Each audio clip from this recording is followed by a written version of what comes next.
di beberapa diskusi yang gue lakuin bareng teman-teman gue, termasuk tim YouTube 1%, ada sebuah kekhawatiran yang disampaikan oleh banyak orang terkait dengan self-care.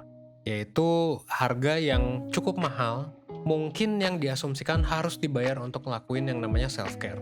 Kekhawatiran ini muncul karena sebagian orang sebenarnya ya bisa kita tahu ya, mengasosiasikan self-care dengan aktivitas yang memerlukan uang banyak. Contohnya makan makanan mahal, liburan ke tempat yang jauh yang notabene mahal juga, atau perawatan kecantikan yang juga mahal. Sebagian orang ngerasa self-care itu mahal ya karena harus ngorbanin produktivitas dan banyak uang juga gitu. Dan kekhawatiran terkait self-care yang mahal ini sebenarnya bikin ya banyak orang bertanya-tanya, termasuk gue juga. Apakah artinya ketika kita nggak punya uang, kita nggak bisa self-care?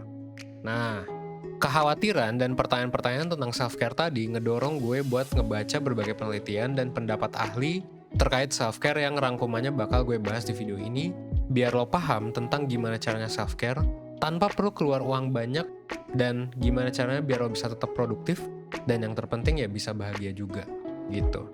Nah, buat lo yang nonton videonya sampai habis, gue nanti di akhir video bakal ngasih tahu satu kejutan, so lo tonton video ini sampai habis dan stay tune, oke?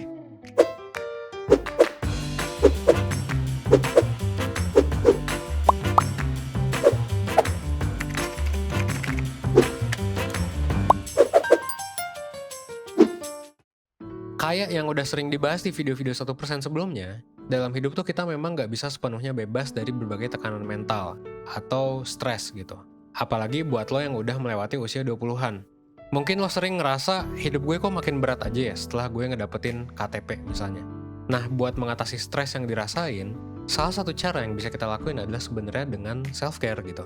Pada dasarnya self-care sendiri bisa kita definisiin sebagai kita ngasih perhatian gitu kan, yang cukup buat kesehatan fisik dan mental kita.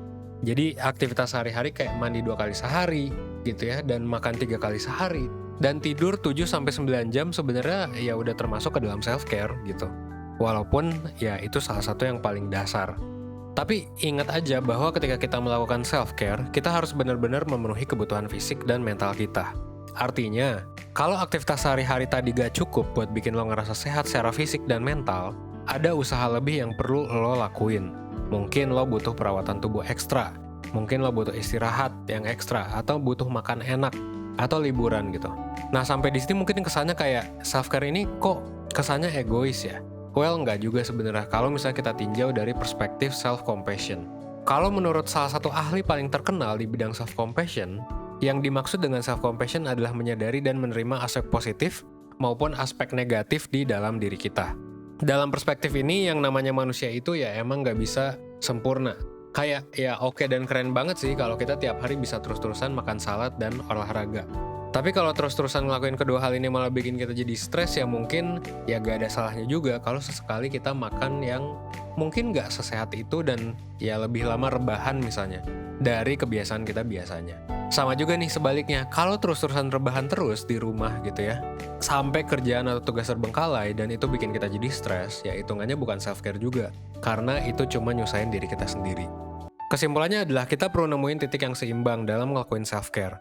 Karena dari artinya sendiri, self-care adalah memberikan perhatian yang cukup buat kesehatan fisik dan mental. Ingat dan garis bawahin ya kata cukup tadi, biar self-care-nya jadi gak berlebihan. Kayak terus-terusan misalnya konsumtif ya, beli barang-barang yang mahal atau beli sesuatu yang mahal sampai akhirnya mungkin jadi pusing sendiri karena gak bisa bayar gitu. Nah itu berarti cukup maksa tuh self-care-nya gitu ya, dan gak seimbang jatuhnya. Intinya sih balik lagi aja ke pertanyaan awal. Berarti bisa dong self-care tanpa ngeluarin uang banyak? Ya bisa gitu ya. Dan lo perlu paham sih bahwa self-care itu bisa dilakuin dengan 3 macam cara. Mulai dari pertama, physical self-care, yaitu ngerawat fisik kita ya dengan ngejaga pola hidup sehat yang udah banyak kita bahas di awal, olahraga dan sebagainya gitu ya. Lalu ada juga spiritual self-care atau ngerawat kerohanian kita kayak ibadah misalnya ya. Meskipun gak terbatas di ibadah doang sih. Dan ini juga bisa berupa meditasi misalnya, terus lo ngabisin waktu di alam, atau sekedar berbuat baik ke orang lain. Dan yang terakhir ada yang namanya emotional self-care, yang fokus pada kondisi mental kita. Emotional self-care ini bisa dilakuin dengan cara yang macam-macam banget, ya. Kalau gue inget-inget, Pengalaman gue sebagai mentor 1%, ada beberapa klien gue yang emotional self-care-nya tuh dengan cara jalan bareng misalnya sama teman-temannya. Tapi ada juga yang justru ngerasa capek tiap kali abis jalan bareng temen. Jadi justru emotional self-care-nya adalah me time atau waktu sendiri gitu. Nah dari sini kita bisa nyimpulin kalau self-care buat tiap orang itu memang beda-beda. Makanya kita memang perlu kenal gitu sama diri kita sendiri alias punya self-knowledge dulu. Kayak yang memang selalu 1% tekenin.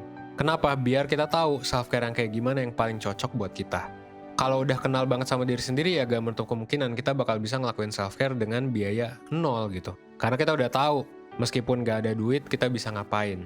Kayak sesimpel dengerin lagu sendirian gitu. Nah itu juga kan bisa aja bikin kita ngerasa lebih baik dengan biaya yang sangat amat murah atau bahkan gak pakai biaya sama sekali. Ada juga perseners ya. Lo semua mungkin yang cerita bahwa self-care-nya tuh ya dengan nonton video-video 1% sebelum tidur gitu. Ada yang nonton 1% buat mulai harinya dengan semangat, ada yang ya sebelum tidur, dan ya banyak lagi lah ya gitu self-care tuh gitu.